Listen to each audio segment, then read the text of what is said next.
उसने बड़ा अच्छा काम किया। हिंदू एक ऐसी जाति है जो शायद अपनी ताकत को आज भूल गई है। एक उसने फोटो बनाई, भगवान विष्णु लेटे हैं और लक्ष्मी जी पैर दबा रही हैं। अब भगवान विष्णु सर्वशक्तिमान है, शंकर जी भी फंसेंगे तो विष्णु जी को ही याद करेंगे। उस फोटो का एक बड़ा सीधा मैसेज है कि जो आदमी सर्वशक्तिमान है, लक्ष्मी जी उसका पैर दबाएंगे।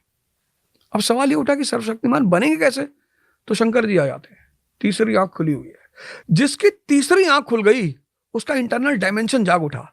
सुबह कितने बजे उठना है? 4 बजे। करना क्या है? 2 घंटे ध्यान करना है, योग करना है, एक्सरसाइज करना है, ताकत पैदा करना है, 6 घंटा पढ़ना है। वो जो शंकर जी के शरण में हो उसी की तीसरी आंख खुलेगी। शंकर जी यानी ध्यानी और योगी। फिर हनुमान जी की मूर्ति बनाई कि डिवोशन, अपने गोल के प्रति, अपने प्रति। जे का खाए ठीक नहीं वह दूसरे समझावत है। इस देश की एक बहुत बड़ी विडंबना है। अरे भैया आपको समझाना है, आप समझाओ, राय दो। कम से कम आप तो उस स्थिति में हो कि आपको लोगों को लगे हाँ यार ये आदमी कितनी विषम परिस्थितियों से आगे आया है। जैसे कोई आवे कि शुभांकर भैया हम पॉडकास्ट शुरू करना चाहते हैं तो बताइए क्या करें। तो ठीक है, Shubhankar Mishra is in a situation to give him the guidance, क्योंकि वो आदमी एक 10 साल के स्ट्रगल से निकला और उसने अपना एक मुकाम बनाया है।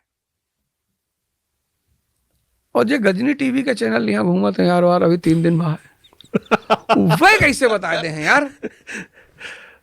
तो आप अपने आप को साबित करो कि मैंने समझा, दुनिया को समझा, समाज को समझा और आज मैंने अपने आप को साबित किया। मैंने बहुत लोगों को देखा जिन्होंने इस बात को समझा।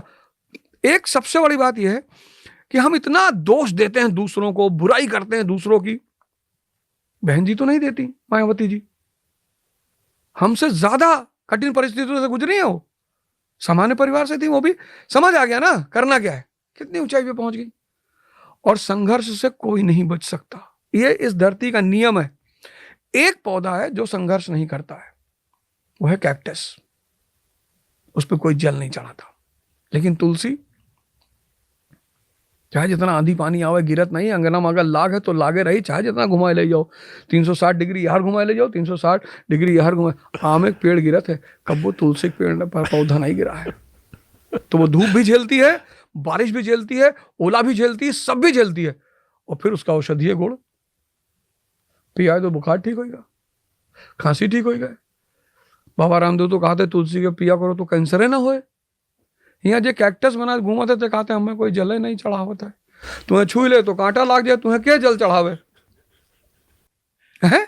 अब कैक्टस इस बात पर रोए कि हमें भैया कोई जले नहीं चढ़ावत है, हमें कोई दवाई बनाए पीते नहीं है, तुम्हें पी ले तो मर जाए। तो ये एक बड़ा स्पष्ट सा संदेश। ये सब देखने वाली बातें हैं, ये किताबों में नहीं लिखी हैं, ये सब देखने वाली बातें हैं कि अगर आपके पास गुण है तो आपका सम्मान होगा। तो मर्दों क्या करना चाहिए जीवन में अपने? सुबेरे उठे, प्रेमानंद महाराज कहते नहीं है, प्रेमानंद महाराज, हम एक अपने मुसलमान दोस्त के घर गए, हमें बड़ा आश्चर्य हो गया, ड्राइंग रूम में प्रेमानंद महाराज का फोटो। अरे हम कहें घर वापसी, कहीं नहीं यार। अरे हम कह रहे प्रेमानंद महाराज कैसे यार, इनकी बातें सुन के मेरे बच्चे, मेरे परिवार, मेरा घर का हम सब बैठकर इनको सुनते हैं, हमें अच्छा लगता है। हमने कहा यार क्या बात है यार, कहीं हमें अच्छा लगता है।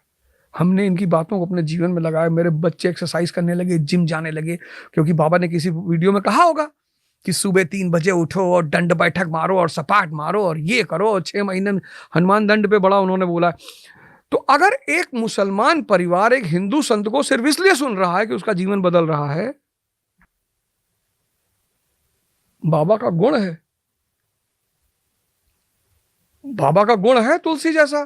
तुलसी ये थोड़ा देखती, क्या नाम है इसका, श्यामलाल, बोले इसको सूट करूंगी। इसका क्या नाम है, शमसुद्दीन, एक लिए जहर बन जाऊंगी। ऐसे थोड़ी तुलसी का रूप है। तो जब गुण सबके लिए है तो सभी आपको सम्मान करेंगे। तो आप गुण पैदा कर लीजिए, बस करेंगे पैदा सर। सारे मर्दों को happy men's day, full podcast coming soon. मर्द के संघर्ष का होता है? मर्द के तो बहुत संघर्ष। कौन सी संघर्ष? पहला संघर्ष